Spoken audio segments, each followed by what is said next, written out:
Gangster Squad. What a beautiful, sleek, and stylish love letter to the golden era of Los Angeles. The movie looks like it was written for everyone who likes LA noir and fedoras.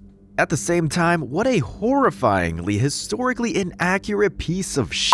At this point in time, Gangster Squad is by far the least truthful movie we watched. Yes, it even managed to be enemy at the gates. However, if you don't care about that at all and all you want to do is see what it'd be like to live in post-World War II LA, hanging around clubs and calling everyone sport, there's hardly a better movie we could recommend. We're still gonna nitpick the hell out of it though, starting with, of course, the Tommy gun. Before we get to it though, a more realistic danger than finding yourself in a hail of Tommy gun fire nowadays is your private data being leaked online. This is why we partnered up with Aura, the sponsor of today's video. Data brokers are some of the hardest working people nowadays. It's just that they're working hard to find your private information and profit from it, and that's the exact opposite of what you want. They can find all your emails, even that embarrassing one you haven't used since high school, your social media profiles, your bank info, what kind of car you drive, and even the plans for this summer's Kyrgyzstan boys trip. The depth to which they can dig is astounding, and the sheer level of detail they can get on you is absurd. And if someone making billions off your private info wasn't enough to ruin your day, let me tell you, the websites that are actively leaking your info aren't doing anything about it. Aura, however, has the solution. As the primary protector of internet privacy, Aura finds your leaked info, removes it from the sites it's on, and ensures that it's never again posted somewhere online. There is also no other internet privacy service with all of these features within the same price range. Aura is monitoring your online presence and your banking activity 24/7. You'll get notified immediately if someone is trying to purchase a gun in your name or if someone's using your debit to buy new tires. A VPN to keep you hidden and a password manager aren't half bad either, while in case something does happen, Aura's fraud experts provide around-the-clock support for all their US-based customers, and they got you covered with Aura's $5 million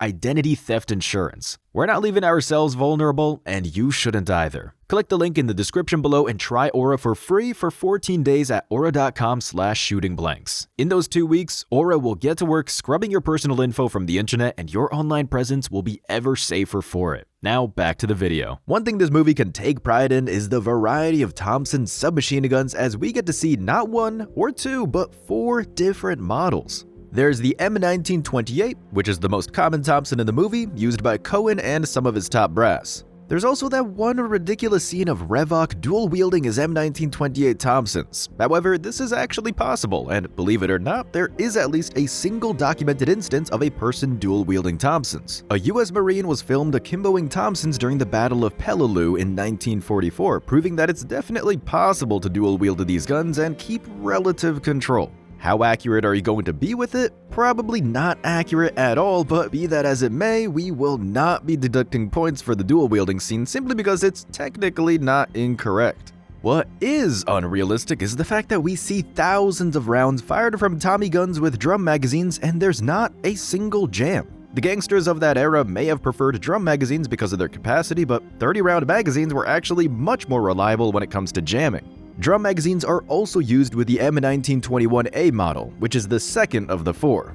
These models are only used in a few scenes, most notably the scene in which Cohen's men shoot up Sergeant O'Mara's house, and we rarely see them except for that. Adversely to the M1921A and the M1928, members of the Gangster Squad use the M1 and M1A1 models. The easiest way to tell the difference in the movie is by looking at the magazines, as the police's M1 and M1A1 models use box magazines, opposed to drum magazines used by the criminals. In real life, however, the differences between these models are much bigger. The oldest of the 4 models we see in the movie is the M1921A Thompson, which is known as the original. Chambered for the 45 ACP cartridge, this is a very fine firearm which looks more like a custom-made sports gun than a military firearm. It's 25 inches long with a 10.5-inch barrel, weighing in at just over 10 pounds with a rate of fire of 800 rounds per minute. This model was strictly full auto, with the semi-auto option being introduced with the 1928 model, which improved upon the things the M1921 did right.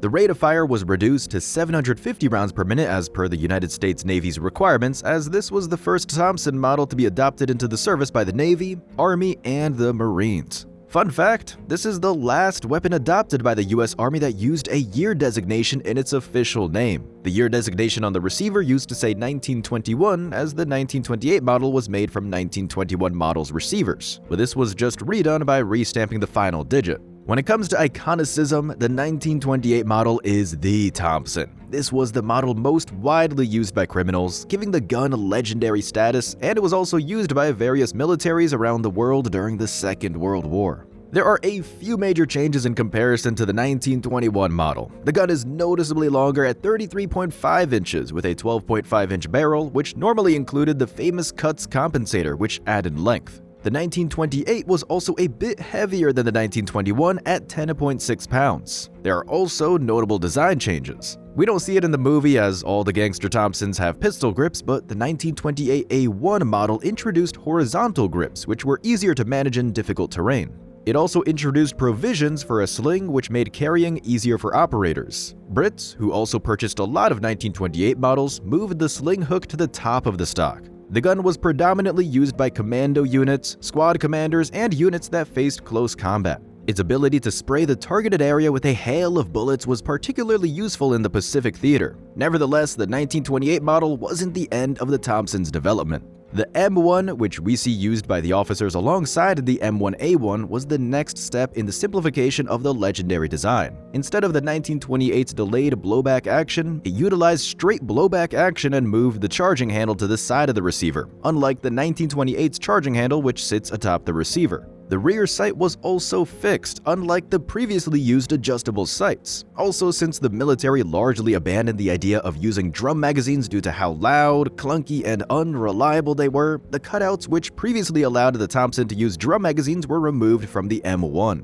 They can still, however, be modded to use drum magazines. Finally, we have the M1A1, which is essentially an upgraded version of the M1. Two triangular guards were added on each side of the rear sight to protect them from damage. Soldiers and Marines found that the rear sight could get easily damaged if they dropped their M1, with some gunsmiths installing these guards on a few M1s on the field. It seemed like an easy enough solution, so this protection was introduced to all M1A1s. The stock was reinforced, and by eliminating some parts, the final production price of a single model was $45 in 1944. For comparison, it cost the government about $200 to acquire a single M1928 Thompson, and with math that simple, the M1A1 became the most widely spread Thompson variant in the United States during the Second World War. All in all, a legendary firearm that went through a long course of trial and error in order to achieve its status, and its use in the movie is largely true to life if we look past the ridiculous and inconsistent muzzle flash and penetrative power of its shots, which seems to change based on the needs of the plot, but more on that later. Aside from the Tommy gun, this movie has an entire World War II gun gallery. If you didn't know the context, you might think for a moment that the movie's about the invasion of Berlin or something. There is, of course, the legendary BAR. We only get to see it for a few seconds, but Carl, Cohen's right-hand man, uses it during the final shootout. The BAR is a fantastic firearm, and since it made an appearance for just a few seconds, we won't be breaking it down here. But if you're interested in how it works and how it changed America's approach to small unit tactics, we highly recommend you watch our Thin Red Line video. Carl also uses the M3A1 grease gun in an earlier scene. Some of Cohen's goons are armed with a PPSH-41. We see during this car chase, another gang member is armed with the legendary MP40, and another is seen with the Mark II Sten. With that, Mickey Cohen really has all his World War II bases covered. He has American, British, Soviet, and German guns, with only Japan and Italy missing. We won't even bother asking how he got his hands on a PPSH, but what absolutely takes the cake are German potato mashers and a British Lewis gun. During the car chase, Cohen's men start throwing steel hand grenades at the Gangster Squad, and it looks like they have an entire box of them, which is a tiny bit absurd. It's one of those moments that you don't see coming when you're watching the movie, because what the hell is a Model 24 World War II grenade doing in California? But it's fun to see nonetheless. Later, however, during the final confrontation, there's an even wilder moment as a member of Cohen's gang opens fire on the Gangster Squad with a Lewis gun.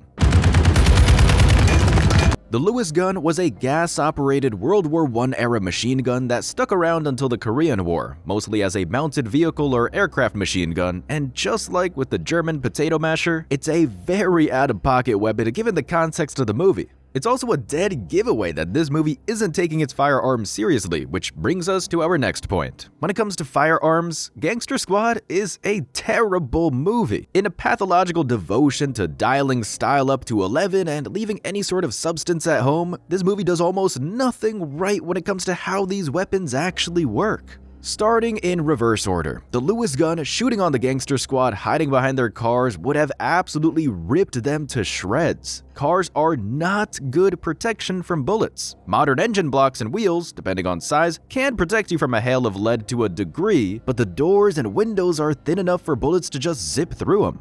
We're also looking at older cars. While they admittedly had thicker doors, modern cars have internal reinforcement designed to absorb impact better, and not even new cars can stop bullets effectively. In real life, this Lewis gun would have ripped through these cars like paper and hit the Gangster Squad hiding on the other side.